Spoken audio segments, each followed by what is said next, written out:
Alright, today we're going to be modifying disc golf for people with visual impairments.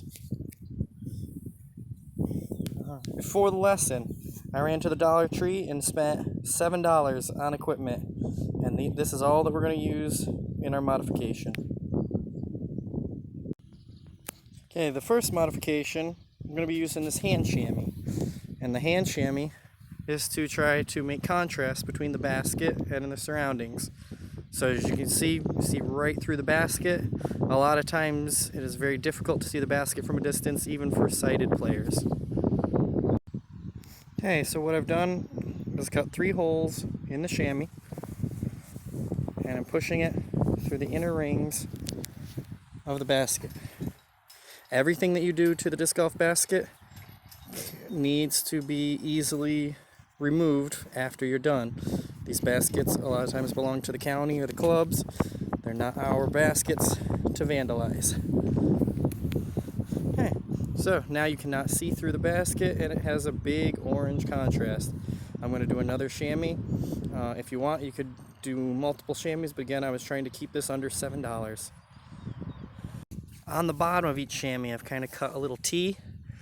Again, that's so I can tie it inside the basket and I don't have to use any tape that could leave an adhesive residue on the basket.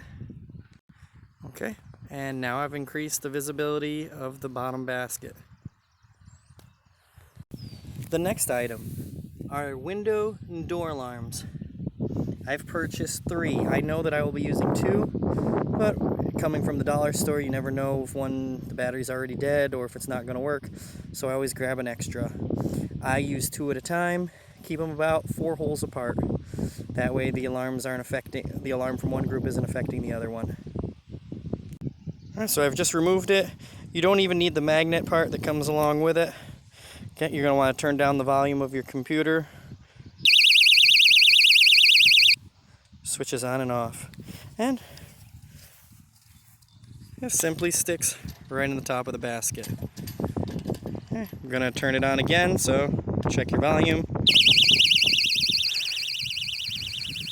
And now I have a beeping basket with extra visibility on the bottom. Another good thing about these alarms is they come with adhesive. So you could peel the adhesive off and stick it to the bottom of a disc. You could use extra adhesive or extra tape because it's not the strongest adhesive, but you now have a beeping disc that can be tracked. Alright, I missed. Now I gotta find my disc, follow the beep.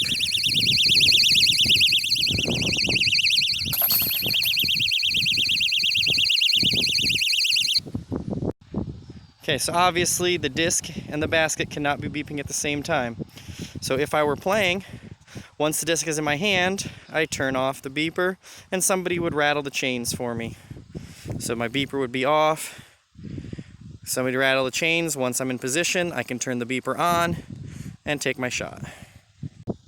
And the final modification that I'm going to be using today is 25 feet of very bright pink paracord.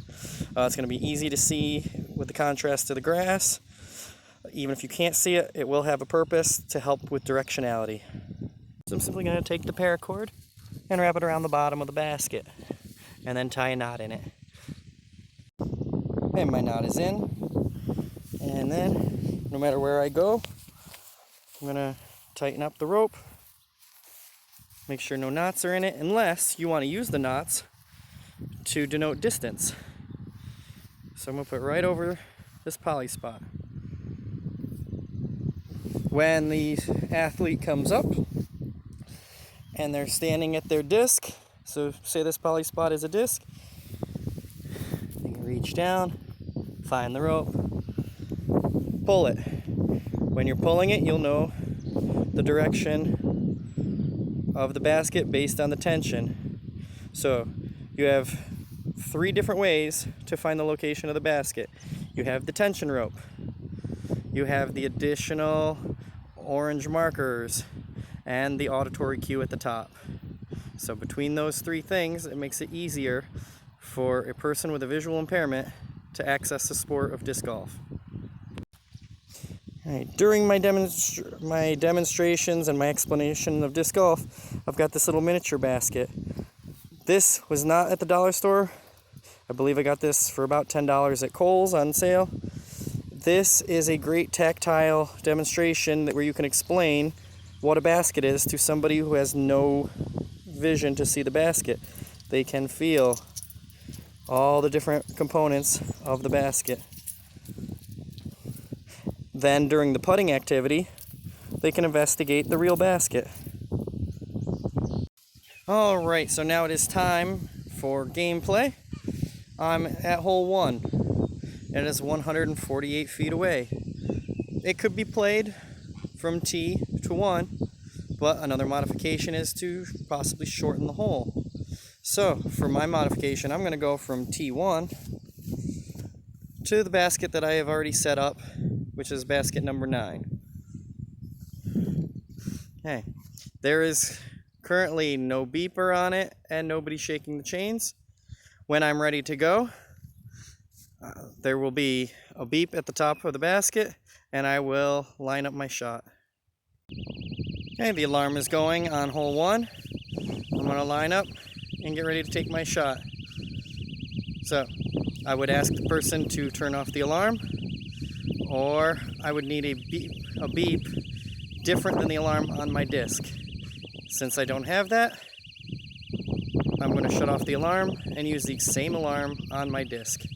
The disc doesn't need an alarm as long as you have somebody with enough sight to find the disc in the grass, or a volunteer that can help find the disc for the throwers. Okay, I've been lined up.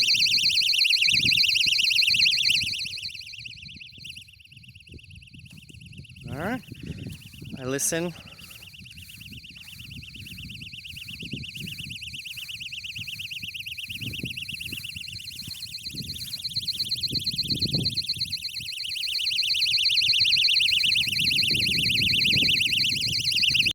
Okay, repeat the same step. I got lined up. The alarm is turned off on the basket.